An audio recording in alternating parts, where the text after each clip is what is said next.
नमस्कार विद्यार्थी मित्रांनो, आमच्या इयत्ता 4थीच्या वर्गामध्ये आम्ही साजरा करत आहोत महावाचन उत्सव 2024। वैभव सरांनी सर्व विद्यार्थ्यांना आवश्यक त्या सूचना देऊन प्रत्येक विद्यार्थ्याला एक एक पुस्तक वाचनासाठी दिलेले आहे। तर पाहूयात हे विद्यार्थी आता वाचन कसे करतात।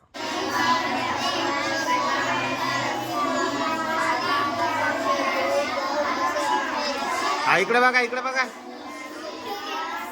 वाचा वाचा वाचा।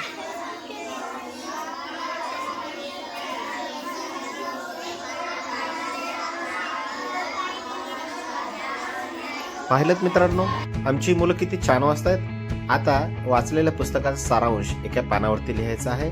पुस्तकाचं नाव, लेखकाचं नाव लिहिल्याच्या नंतर 10 पैकी एकूण गुण या विद्यार्थ्यांना मिळणार आहेत। अशा प्रकारे आमचा महावाचन उत्सव साजरा झाला।